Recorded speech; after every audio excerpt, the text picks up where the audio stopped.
Hola, hoy vamos a hablar sobre la vigencia del pensamiento clásico, del pensamiento aristotélico y platónico.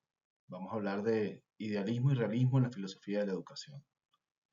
Veamos que la particularidad de la intersección de estas dos corrientes, que ya datan de la antigua Grecia, tiene y continúa teniendo en este momento líneas que trazan el pensamiento de las formas de educar y de las formas de hacer el proceso de enseñanza-aprendizaje. Estas corrientes no solo han forjado una concepción del conocimiento, sino han delineado marcos que han perdurado y evolucionado en las disciplinas que estudian el desarrollo cognitivo, las estrategias de la enseñanza y el aprendizaje humano. Por eso las traemos.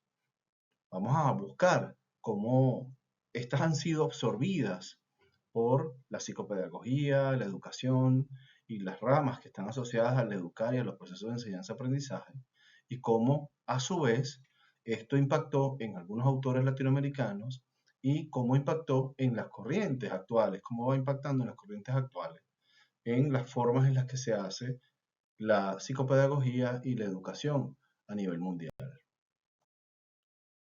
El idealismo platónico va a estar descrito en su extensión absoluta en el libro escrito por él llamado La República, un ensayo interesantísimo donde sostiene que el conocimiento verdadero, es decir, aquello que es trascendental, que es ubicado básicamente en el mundo de las ideas como tal. Para Platón el mundo material es solo una copia imperfecta del reino ideal y el conocimiento no se obtiene mediante la experiencia sensorial, sino a través de un proceso de reminiscencia, es decir, de un proceso de recuerdos y conexiones internas, ¿no? Así que son las formas eternas del alma las que hacen que esto ocurra, es decir, la eternidad del alma contiene todo el conocimiento y contiene las ideas fundamentales. Esta perspectiva idealista concibe a la educación como una guía para la verdad absoluta. Y fíjense qué interesante, ¿no? Guía para la verdad absoluta. Y el papel del educador para Platón es más el de transmitir alguna información y va buscando que en ese proceso de transmitir información y de ir generando extracciones, va redescubriendo los conocimientos universales, ¿no? Va a descubrir, va a conectar con lo que realmente conoce su alma, ¿no? Esto más adelante, un post platónico, que Sócrates va a hablar de la mayéutica como tal, está justo colinda con esto del conocimiento que se va pariendo y se va extrayendo del alma. Platón utiliza la famosa alegoría de la caverna, que ya la hemos estudiado muchas veces, para ver cómo las sombras y los objetos reales son dos cosas distintas. El proceso educativo para él va a consistir fundamentalmente en liberar a las personas de las prisiones, es decir, de esas apariencias y de esas cosas, ¿no? Dar la luz al verdadero conocimiento va a ser la tarea del educador.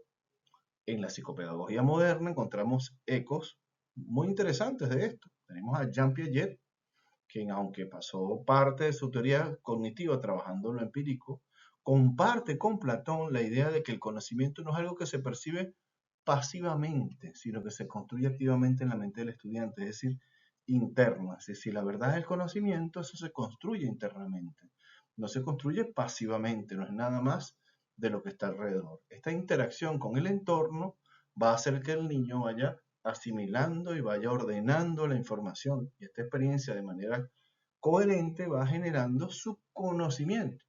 Entonces ahí va a haberse dado y se va a ir estructurando una etapa sobre otra, que tiene que ver con el descubrimiento del interno, y en esto coincide con el pensamiento platónico. Es decir, él va a influir profundamente en estas ideas pelletianas donde se va a plantear la construcción de conocimiento como algo que se va dando bien de la interacción, pero que tiene fundamento en lo interno, tiene fundamento en lo que tiene adentro la psique, ¿no?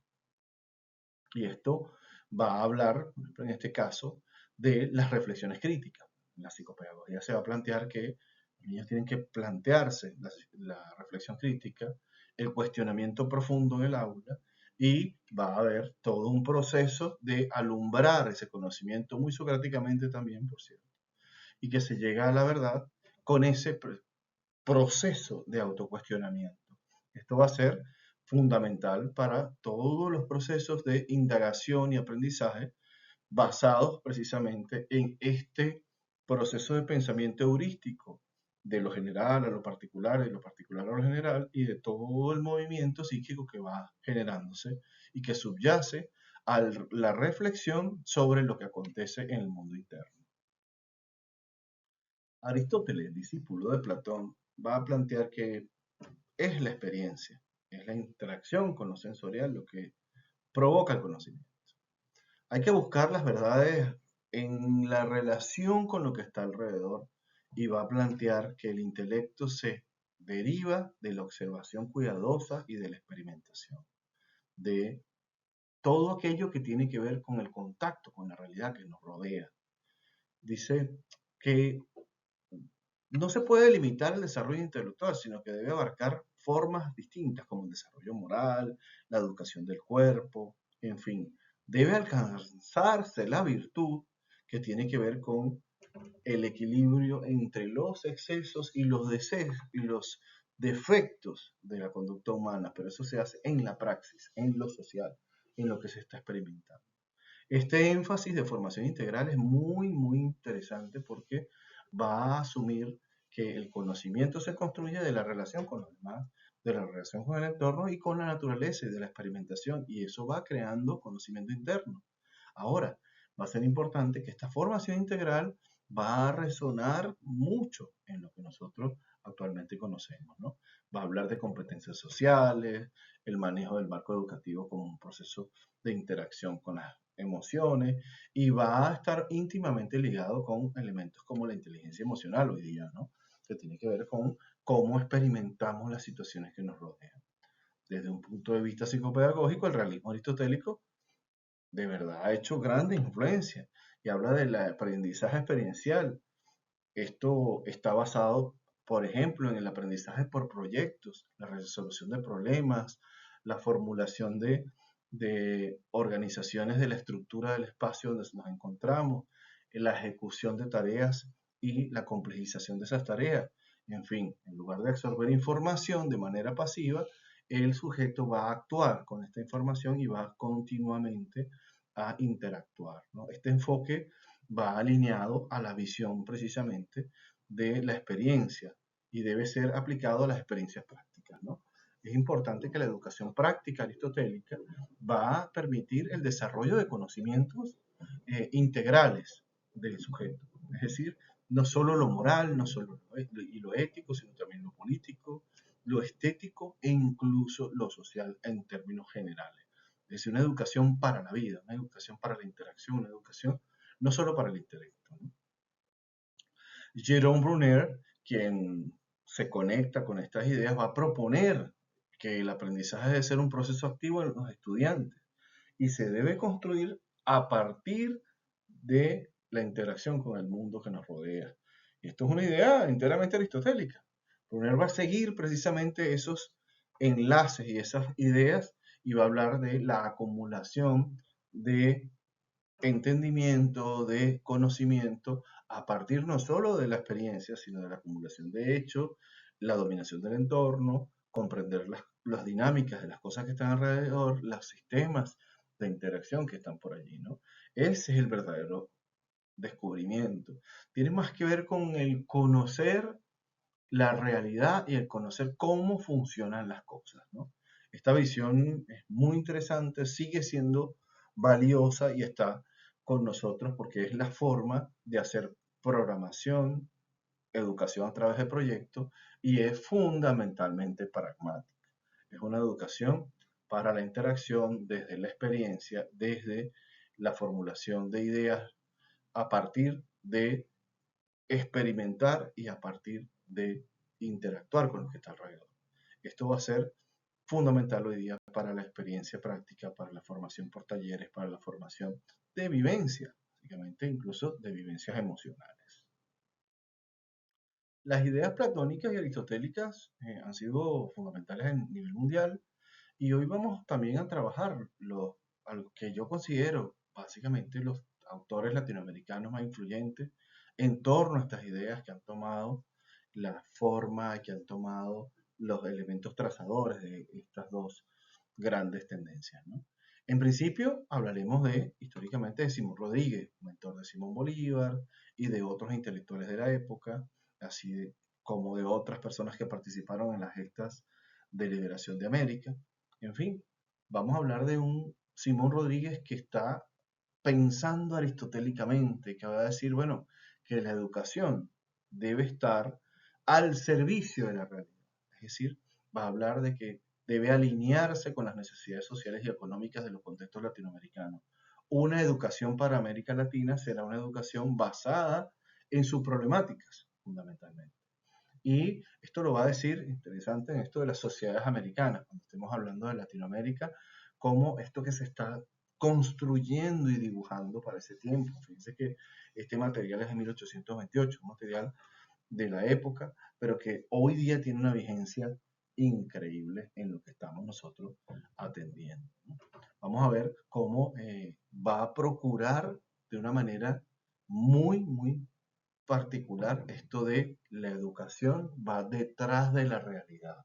Es decir, hay que formar a los sujetos para que intervengan en la realidad, en ese caso, para el nuevo proceso que se estaba dando para esa América libre y para los americanos y para los latinoamericanos, por supuesto, ¿no?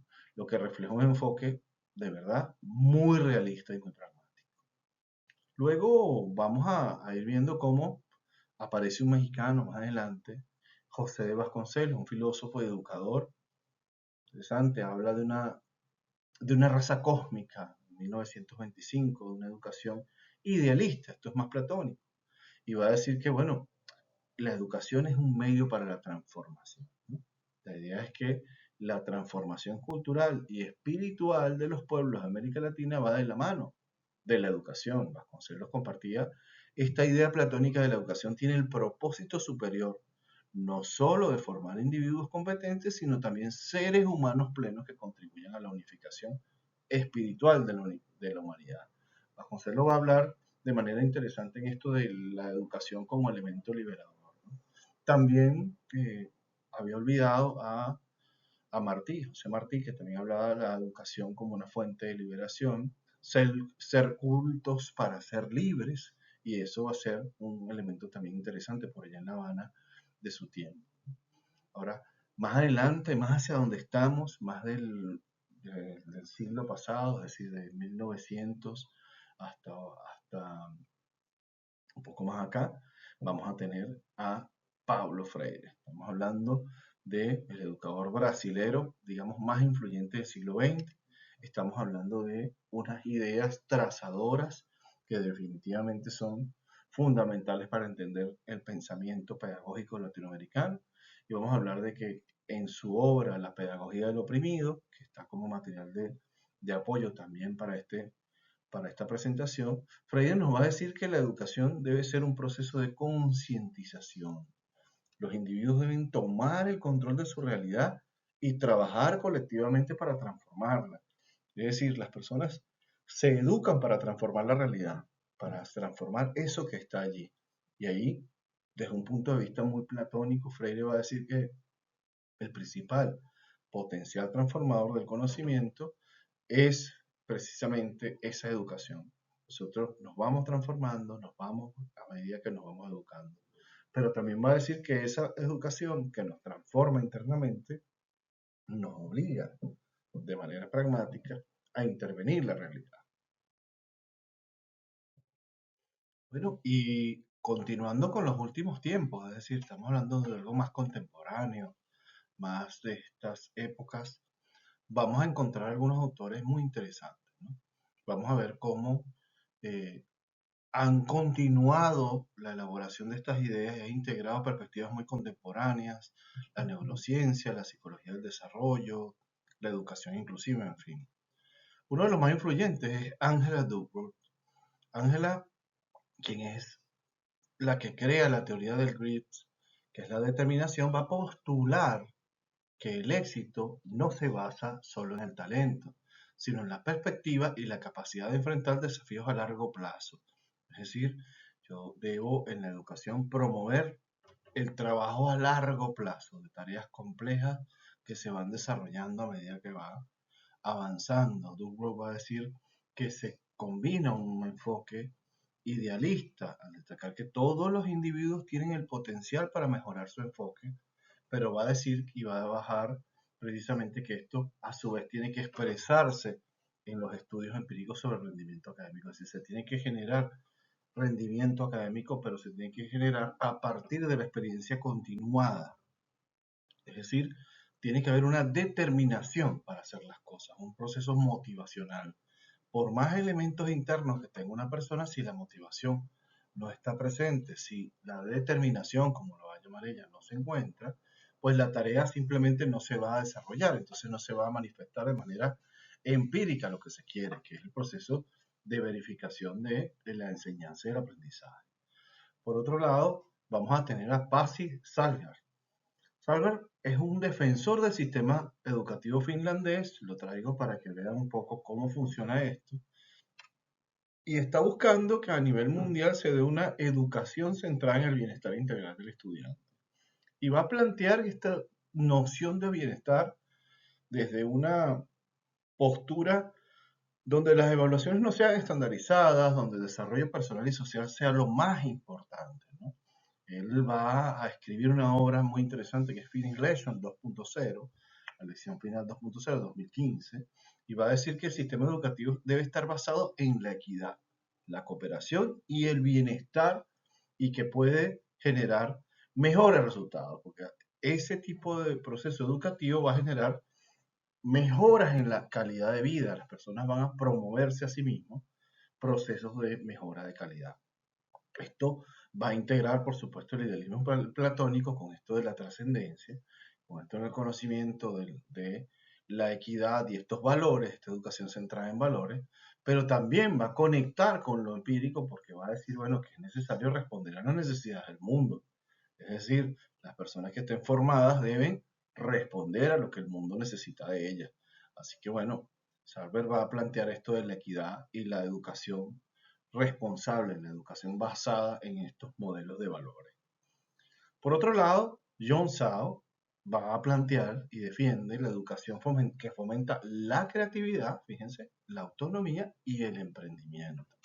Estamos hablando de una educación basada en la producción, estamos hablando de una educación basada en un liberalismo de la acción, es decir, el sujeto como productor de su realidad y como generador de cambio. Va a decir que va a argumentar que debe adaptarse el sistema educativo precisamente a las realidades del siglo XXI, donde la innovación, la adaptabilidad son necesarios y son esenciales. Entonces, son los conceptos de adaptación, innovación y desarrollo, todo lo que es desarrollo. Va a hablar en su obra What Affair for Big Bang Dragons, cómo precisamente esto se tiene que ir dando, cómo la educación emprendedora va a lograr que las personas puedan hacerse partícipes de su propio desarrollo y responder a su vez, en esto coincide con los otros dos autores, al entorno que les rodea. Fíjense que tenemos una educación más social, que es la que plantea Pasi Server, y una educación más individual, que es la que plantea John Sao, integrando estos modelos como formas que siguen siendo vigentes. Es decir, sigue vigente lo platónico y lo aristotélico en estos días. Hasta aquí hemos llegado, pero va a ser importante recalcar lo importante que ha sido para la educación y los procesos transformadores del sistema de enseñanza y aprendizaje en todos los niveles, para los educadores, para los psicólogos y los psicopedagogos, este pensamiento aristotélico, este pensamiento platónico, desde lo más idealista hasta lo más pragmático. Vamos a hablar de la experiencia, vamos a hablar de el conocimiento, vamos a hablar de cómo se produce el conocimiento. Pensar en un conocimiento desvinculado de lo social ya hoy no es posible. Hablar de un conocimiento que no libere y un conocimiento que no potencie las habilidades cognitivas de las personas que están recibiéndolo, estamos hablando de un conocimiento que no es actualizado. Así que seguimos trabajando estos temas y continuaremos pensando sobre esta filosofía de la educación en la que estamos ahora y cómo más adelante estas ideas dan a lo que hoy día podemos llamar nuestra propia concepción de los ciudadanos, porque ¿qué es la educación si no es un proceso de construcción de ciudadanía, de restitución de derechos y de construcción de conocimiento? Así que, bueno, nos estamos viendo.